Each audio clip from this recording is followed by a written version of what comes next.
Pergi dari sini, anak gelandangan, teriak Datin Ratna sambil duduk di kerusi rodanya yang mewah. Dia adalah wanita terkaya di Kuala Lumpur, tapi kakinya lumpuh.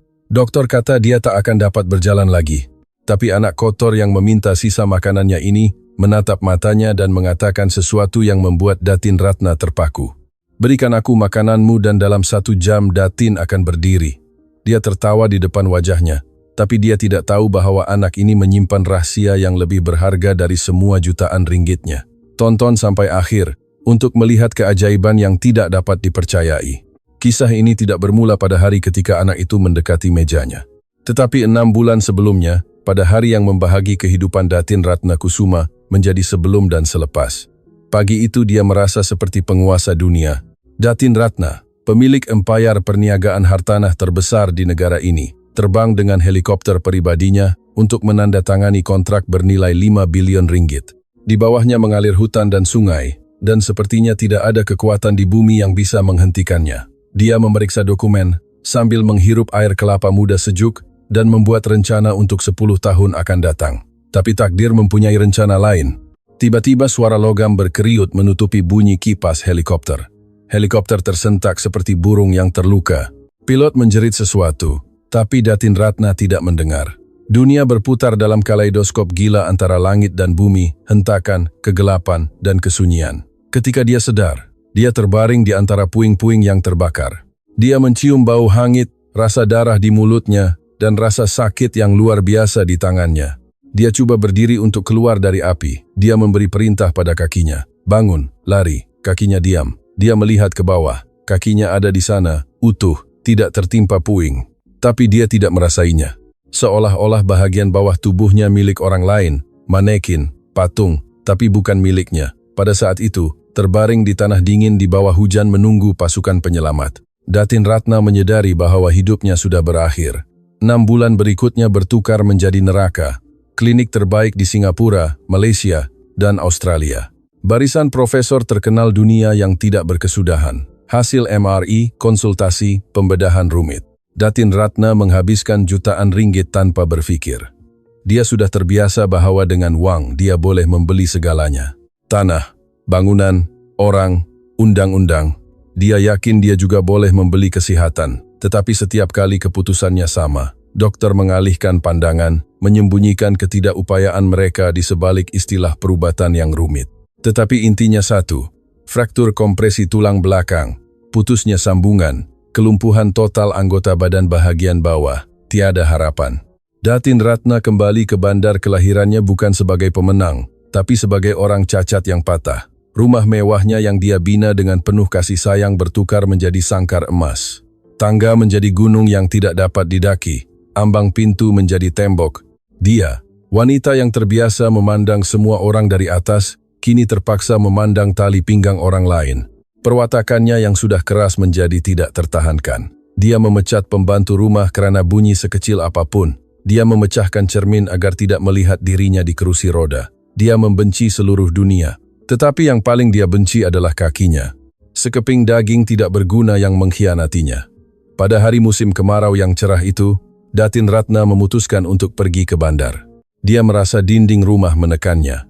Dia memerintahkan pemandu dan ketua keselamatannya Budi untuk membawanya ke restoran termahal di bandar, restoran mahkota. Dia ingin membuktikan kepada dirinya sendiri dan semua orang bahwa dia masih ratu, bahwa dia masih hidup. Pelayan sibuk di sekelilingnya memindahkan meja-meja di dekatnya agar kerusi roda tempahan khasnya yang besar dapat lalu. Pengunjung melemparkan pandangan cepat penuh kasihan kepadanya dan langsung berpaling. Datin Ratna merasakan kasihan itu di kulitnya dan ia membakarnya seperti asid. Dia melemparkan kata itu kepada pelayan bahkan tanpa membuka menu. Steak lembu separuh masak dan kopi luwak yang paling mahal. Dia duduk di bawah bayangan pohon beringin besar di teres musim panas. Makanannya sempurna, kopinya luar biasa, tapi dia tidak merasakan apa-apa. Di dalam dirinya hanya ada kekosongan.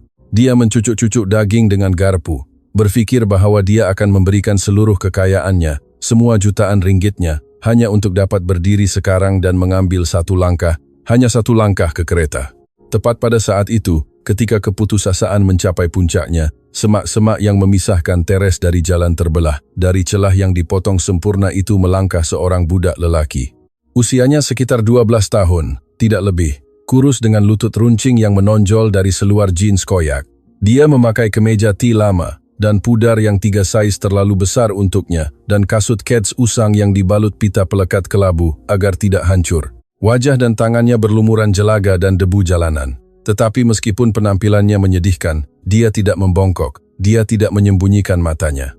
Dia berjalan langsung ke meja Datin Ratna dengan yakin seolah-olah dialah pemilik restoran ini. Pengawal Budi yang berdiri di belakang Datin Ratna langsung tegang. Tangannya mencapai radio. "Hei, budak," geramnya. "Pergi dari sini. Ini kawasan pribadi." Budak itu bahkan tidak tersentak. Dia mengabaikan pengawal besar itu seolah-olah dia tidak wujud. Dia mendekati meja Datin Ratna dengan dekat. Dari tubuhnya tercium bau jalanan, kemiskinan, dan kelaparan. Datin Ratna mengangkat mata dinginnya padanya. Dia menjangkakan budak itu akan menghulurkan tangan kotor dan mula merengek. "Datin, minta uang untuk roti."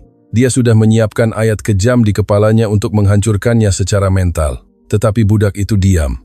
Dia menatapnya. Matanya berwarna luar biasa, kelabu seperti keluli, dan di dalamnya bersinar kecerdasan yang sama sekali tidak sesuai dengan penampilannya yang kompang-camping. Dia mengalihkan pandangan ke kakinya yang tak bernyawa di tempat letak kaki kerusi roda, lalu ke wajahnya, dan akhirnya ke pinggan dengan stik yang belum habis. Datin tidak akan menghabiskan ini. Itu bukan pertanyaan, itu pernyataan. Suaranya sedikit serak tapi tenang. Datin Ratna terkejut dengan keberanian seperti itu. "Apa?" tanya Datin Ratna. Budak itu menunjuk daging dengan jari kotornya. Datin hanya makan separuh. Selebihnya tidak Datin perlukan. Datin sudah kenyang, tapi anjing-anjing saya lapar. Datin Ratna merasakan kemarahan mendidih dalam dirinya. Berani sekali dia, seorang pengemis memberitahunya apa yang dia perlukan dan tidak perlukan. "Dengar saya, budak kecil," desisnya. "Pergi dari sini sebelum pengawal saya melemparkan awak keluar pagar. Saya tidak memberi pengemis." Budak itu tersenyum sinis dan senyuman itu begitu dewasa, begitu pahit sehingga Datin Ratna terdiam. "Saya bukan pengemis," katanya. "Saya menawarkan perjanjian. Bisnes." "Datin kan wanita bisnes." "Betul." Datin faham keuntungan perjanjian. Datin Ratna tertawa dan tawanya seperti bunyi gagak. "Apa yang boleh awak tawarkan kepada saya?" "Kutu?" Budak itu melangkah ke hadapan, membongkok ke arahnya dan menatap langsung ke dalam jiwanya. "Berikan saya stik ini," katanya perlahan. "Berikan saya sisa makanan Datin dan sebagai balasan saya akan mengajar Datin berjalan." Dari ketidakdugaan dan keberanian pernyataan ini, Datin Ratna terpaku. Garpu jatuh berdentang dari jari-jari terawatnya dan menghempap pinggan porselin. Bunyi itu terasa memekakkan telinga dalam keheningan yang turun. "Mengajar saya berjalan," ulangnya berbisik. Kata-kata budak itu berputar di kepalanya. Sepanjang 6 bulan terakhir, dia mendengar ratusan janji. Bomo di Kalimantan menjanjikan kesembuhan. Ahli akupunktur Cina menjanjikan keajaiban. Jurutera Jepun menjanjikan kemajuan robotik. Semua meminta jutaan ringgit di muka dan semua berbohong. Tetapi budak ini, budak kotor kecil ini, meminta sepotong daging yang tidak habis dimakan.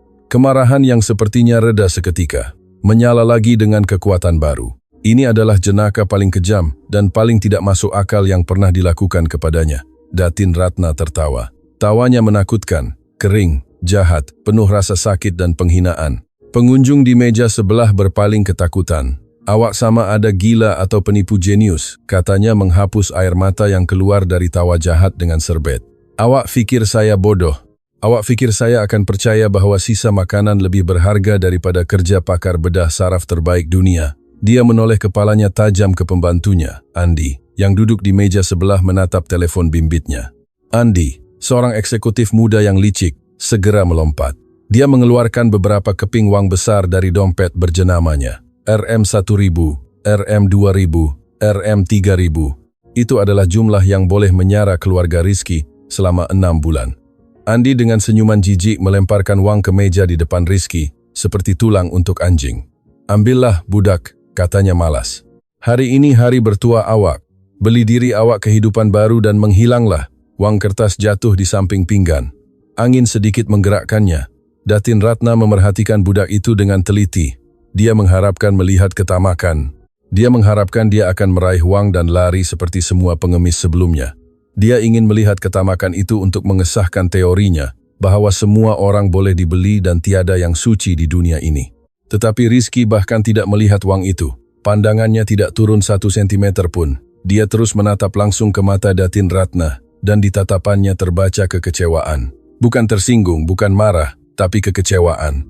Seperti guru yang muridnya lagi-lagi memberikan jawaban salah. Saya tidak perlukan kertas-kertas awak, ucapnya tenang, dan suaranya mengalahkan suara angin.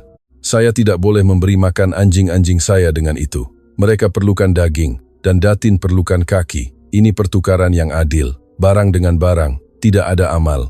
Budi, ketua keselamatan tidak tahan lagi. Dia adalah lelaki besar dengan leher lembu jantan yang terbiasa menyelesaikan masalah dengan penumbuk. Dia tidak suka ada anak jalanan yang bercakap dengan majikannya dengan nada seperti itu. Sudah cukup sarkas ini. Geramnya sambil bangkit dari kerusi. Bayangannya menutupi budak itu. Dengar budak, awak ada 3 saat untuk menghilang, atau saya akan mematahkan tulang belakang awak. Budi melangkah ke hadapan menghulurkan tangannya yang besar ke bahu Rizky. Berhenti, teriak Datin Ratna tajam seperti cemeti. Budi terpaku. Tangannya tergantung di udara 1 sentimeter dari baju T kotor budak itu. Dia menatap majikannya dengan hairan. Datin Ratna, dia menghina Datin. Saya kata duduk dan diam. Dalam suara Datin Ratna bergema nada keluli yang dulu membuat lembaga pengarah menggigil. Tiada siapa yang boleh menyentuhnya tanpa arahan saya. Dia sendiri tidak faham apa yang dia lakukan. Logik menjerit kepadanya untuk mengusir si kurang ajar. Harga diri menuntut untuk menghukumnya. Tetapi intuisi, naluri haiwan yang dulu membantunya membina empayar berbisik kepadanya. Tunggu, ada sesuatu di sini. Dia tidak berbohong. Dia melihat matanya. Tiada ketakutan pada Budi, tiada sikap menjilat pada wangnya. Ada kekuatan di sana, kekuatan yang tidak lagi dia miliki. Keheningan turun, detik-detik terasa seperti jam. Hanya terdengar suara kereta di kejauhan, dan degupan jantung Datin Ratna. Dia menatap budak itu. Cuba mencari tanda-tanda kebohongan sekecil apapun, bayangan senyuman yang akan mendedahkan jenaka. Tetapi wajah Rizky serius hampir khusyuk. Awak faham apa yang awak tawarkan? Tanyanya akhirnya dan suaranya bergetar. Dokter kata saraf tunjang saya putus, ini tidak boleh diperbaiki. Dokter bercakap tentang saraf tunjang, jawab Rizky.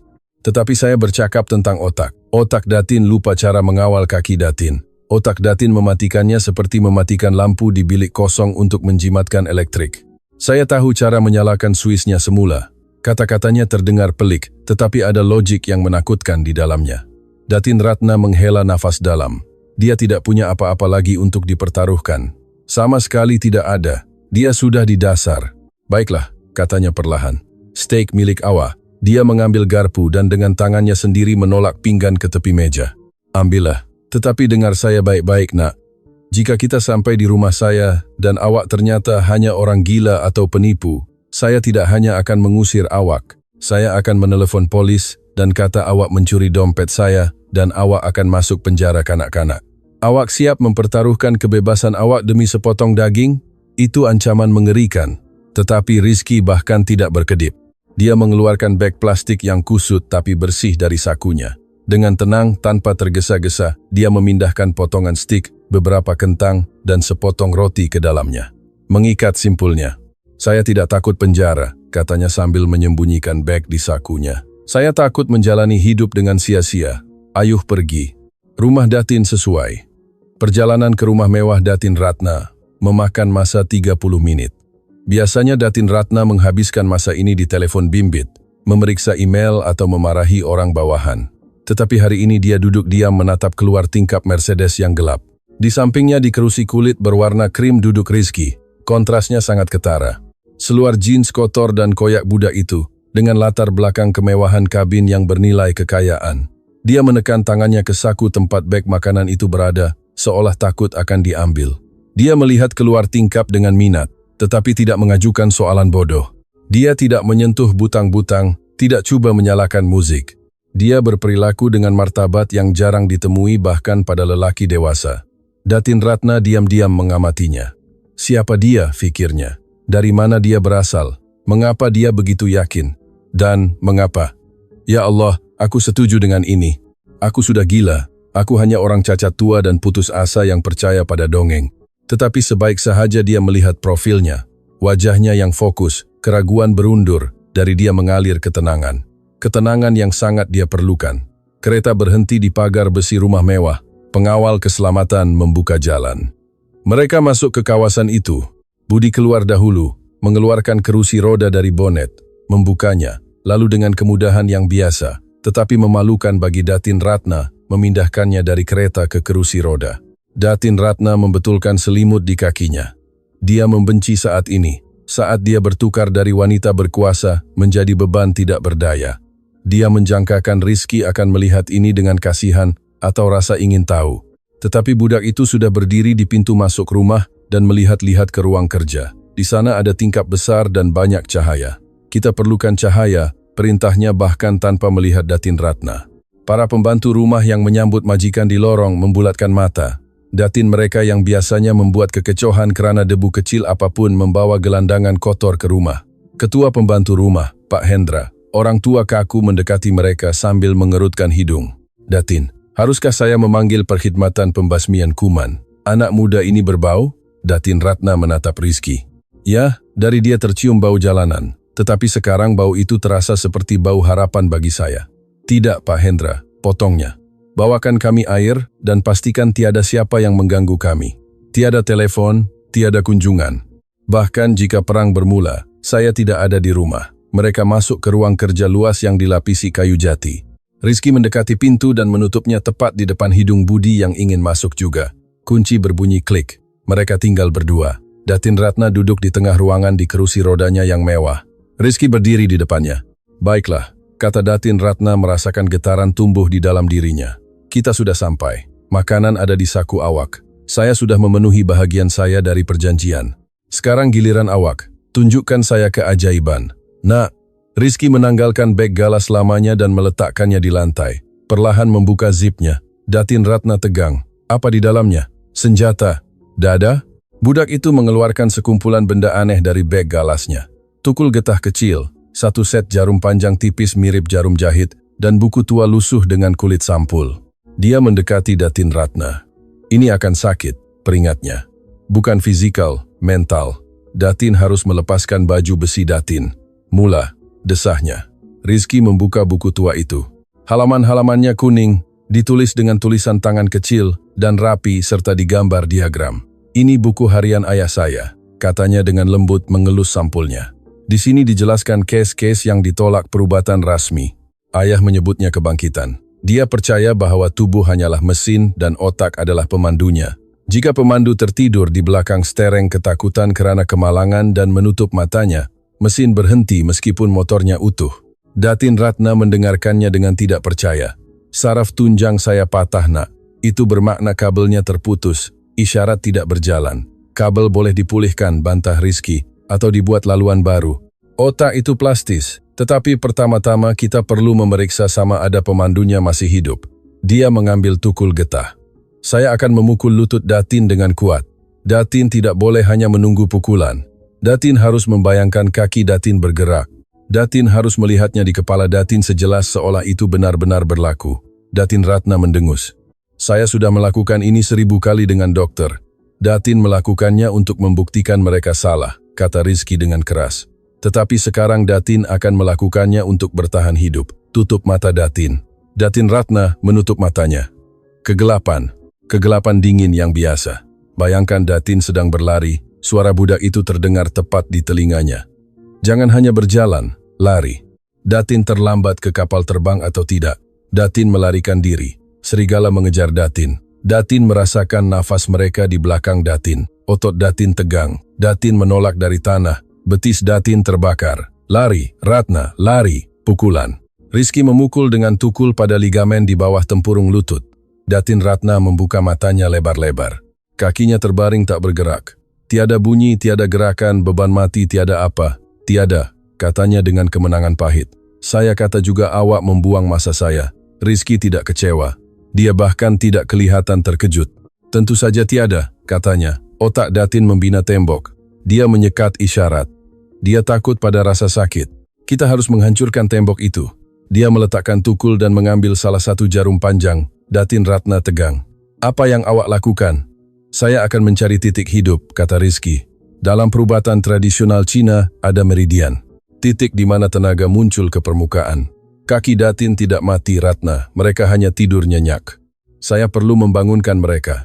Dia duduk di lantai di dekat kakinya, menanggalkan kasut mahalnya yang bahkan belum sempat dia bersihkan, menanggalkan stocking sutranya. Telapak kakinya pucat, dingin saat disentuh dengan pedikur sempurna yang tidak pernah dilihat siapapun. Rizky mengambil jarum. "Lihat saya," perintahnya. "Jangan tutup mata Datin. Lihat kaki Datin." Datin harus ingin merasakan sakit. Datin harus memohon sakit. Dia menusukkan jarum ke bahagian tapak ibu jari kaki. Datin Ratna melihat jarum masuk dalam. Tiada darah, tiada rasa sakit. Dia merasa seperti penonton di pawagam yang melihat manekin diseksa. "Tiada," katanya. Rizky mencabut jarum, memindahkannya 1 sentimeter lebih tinggi. Tusukan, tiada. Lebih tinggi lagi ke tengah tapak kaki. Tiada. 1 jam berlalu, seluruh tapak kaki sudah ditusuk. Rizky berpeluh. Tangannya yang memegang jarum mula menggeletar karena ketegangan. Tetapi dia tidak berhenti. Datin Ratna duduk di kerusi roda dan setiap menit harapannya, percikan kecil yang menyala di restoran padam. Dia lagi-lagi merasa seperti wanita tua bodoh yang tertipu. "Cukup," katanya. "Lelah, hentikan ini. Awak hanya sadis. Ambil makanan awak dan pergi. Saya ingin bersendirian." Rizky mengangkat matanya kepadanya. Di dalamnya ada kemarahan. Datin menyerah, tanyanya perlahan. Datin yang membina empayar. Datin yang menghancurkan pesaing dengan satu pandangan. Datin menyerah pada sepotong daging Datin sendiri. "Saya tidak menyerah," teriaknya. "Saya hanya realis. Ini tidak berhasil. Ini tidak berhasil karena Datin tidak percaya," teriaknya balik. Datin berbaring di kerusi roda emas ini dan mengasihani diri Datin sendiri. Oh, kasihan Datin Ratna. Oh, betapa tidak adilnya hidup. Datin jatuh cinta pada penyakit Datin. Itu menjadi alasan Datin. Kata-kata itu seperti tamparan. Datin Ratna tersedak karena kemarahan. Dia meraih gelas kristal berat berisi air yang berdiri di meja dan mengayunkannya untuk melempar ke budak itu. "Keluar!" jeritnya. "Keluar dari sini!" Dan pada saat itu, pada saat puncak tertinggi kemarahan, ketika seluruh tubuhnya tegang untuk menyerang, Rizky dengan cepat dan sekuat tenaga menusukkan jarum ke titik antara jari kelingking dan jari manis di kaki kiri. Datin Ratna terpaku. Gelas jatuh dari tangannya tapi tidak pecah, melainkan menggelinding di karpet menumpahkan air. Dia perlahan menurunkan pandangannya. Matanya melebar, pupilnya menyempit. Dia merasainya. Itu tidak sakit dalam arti kata biasa. Itu seperti seseorang mendekatkan kabel telanjang bertegangan ke kakinya. Tusukan tajam panas, seketika yang menembus kakinya dari jari kaki ke lutut dan menghantam langsung ke otak. "Ah!" teriaknya. Rizky langsung mencabut jarum. Dia menatapnya bernafas berat. "Datin merasainya?" tanyanya. Datin Ratna tidak boleh bercakap. Dia mencengkam pemegang kerusi roda begitu kuat, sehingga kukunya menancap di kulit. "Di sana," bisiknya menunjuk kakinya dengan jari gemetar. "Di sana ada api." "Saya merasakan api, Rizky." Budak itu melempar jarum dan jatuh terlentang. Langsung di karpet merentangkan tangannya. Dia tertawa. Itu adalah tawa gugup histeris karena lega. "Sambungannya ada," teriaknya menatap siling. "Ayah, betul. Salurannya tidak putus, hanya tersumbat sampah. Kita menembus, Ratna. Kita menembus tembok." Datin Ratna duduk, takut bergerak. Dia takut sensasi itu akan hilang bahwa itu halusinasi. Tetapi jejak api masih membakar di suatu tempat jauh di betisnya. Itu adalah rasa sakit terindah dalam hidupnya. Dia menatap budak yang terbaring di lantai, kotor, berpeluh, tertawa. "Apa sekarang?" tanyanya. "Adakah saya akan berdiri?" Rizky duduk dan menatapnya dengan serius. "Tidak, tidak hari ini. Hari ini kita hanya menemui pintu. Sekarang kita perlu menemui kunci dan membukanya. Ini hanya tinjauan. Perang sesungguhnya bermula esok." Dia berdiri, membersihkan lututnya, dan mula mengumpul peralatannya. "Saya akan datang esok, jam 6 pagi, katanya dengan nada bisnis seperti dokter sungguh. "Bersedialah. Kita akan bekerja sehingga Datin jatuh." Dan kemudian sedikit lagi, Rizky panggil Datin Ratna ketika dia sudah memegang pemegang pintu. Dia berpaling. "Terima kasih," katanya. Kata itu sulit baginya. Dia tidak mengatakannya kepada sesiapa pun sudah sangat lama. Budak itu mengangguk. "Beri makan anjing-anjing," katanya. "Dagingnya ada pada saya. Tetapi mereka suka apabila ada yang memikirkan mereka." Dan keluar. Datin Ratna tinggal bersendirian di ruang kerja besar. Untuk pertama kalinya dalam 6 bulan dia tidak memanggil Budi untuk membawanya ke bilik tidur. Dia duduk dalam kegelapan, mencengkam pemegang kerusi, coba memanggil kembali sensasi api di kakinya. tidak berhasil.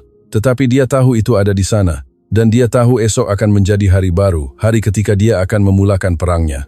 2 minggu berikutnya bertukar menjadi maraton tanpa henti, yang memenatkan bagi Datin Ratna. Rumah mewahnya yang dulu menjadi tempat berehat bertukar menjadi medan perang.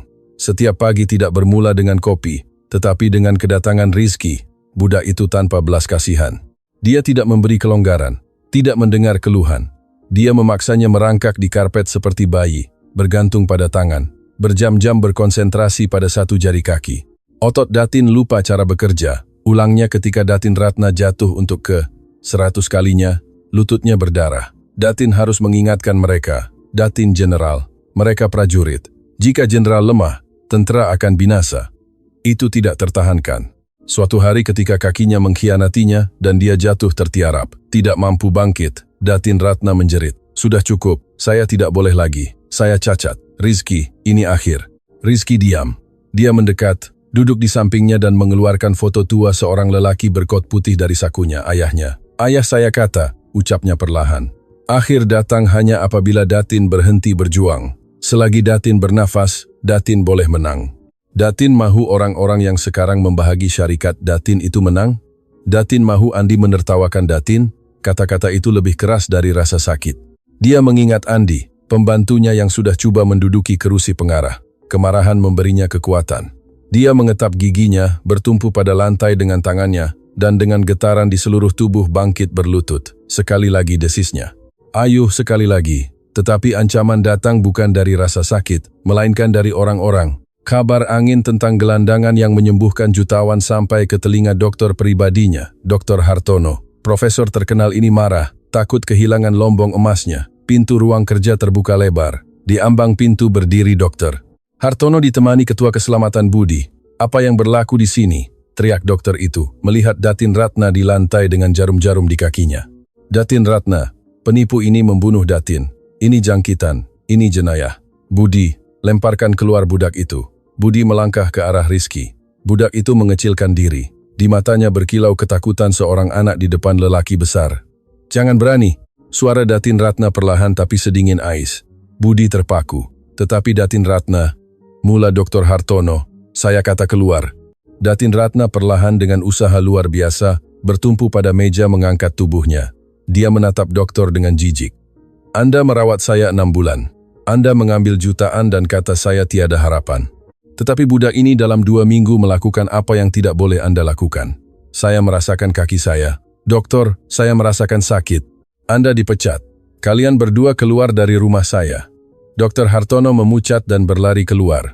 Budi menundukkan kepala keluar mengikuti. Datin Ratna tetap berlutut bernafas berat. Dia menatap Rizky. "Kita sendirian," katanya. "Lagi sehari mesyuarat pemegang saham. Andi akan coba mengambil alih syarikat. Saya harus masuk ke sana dengan kaki saya sendiri. Awak dengar? Masuk, bukan didorong." Rizky mengangguk. Wajahnya menjadi dewasa. "Kalau begitu kita akan bekerja malam-malam sehingga Datin jatuh. Dan kemudian sedikit lagi." Hari mesyuarat pemegang saham tiba. Di ruang persidangan besar bangunan pencakar langit kaca berkumpul para jerung bisnis. Lelaki-lelaki berkot mahal berbisik-bisik menatap kerusi kosong di kepala meja. Andi sudah bertingkah seperti pemilik. "Rakan-rakan," katanya dengan penyesalan palsu. "Datin Ratna, malangnya tidak boleh lagi menguruskan empayar." Fikirannya terganggu.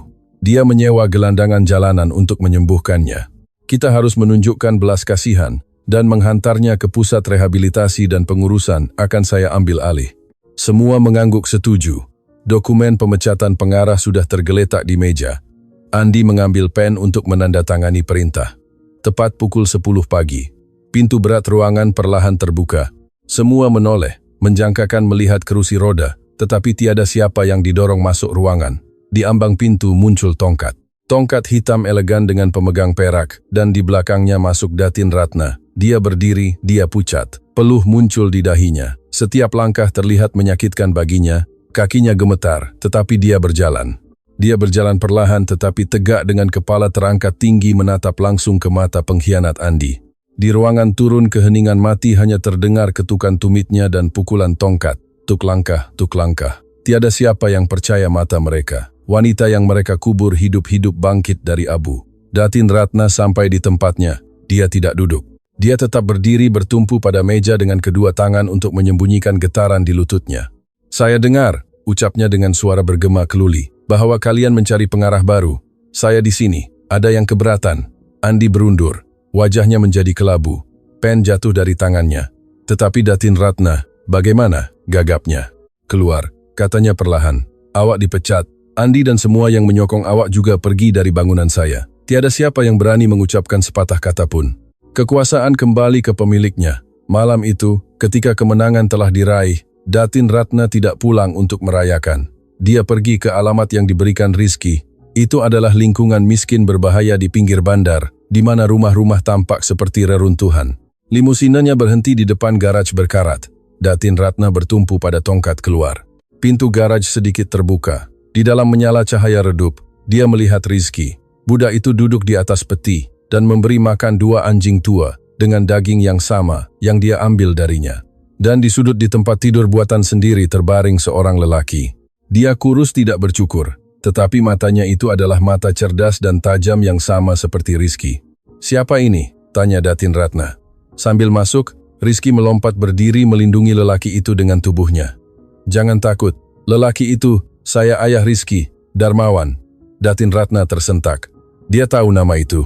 Darmawan adalah pakar bedah saraf legenda yang menghilang 5 tahun lalu selepas skandal besar. Dia dijebak pesaing, dituduh melakukan kesalahan, dicabut izin prakteknya, dan hidupnya dihancurkan. Semua mengira dia pergi atau menjadi pemabuk, tetapi dia tinggal di sini dalam kemiskinan, lumpuh oleh depresinya sendiri, membesarkan putranya.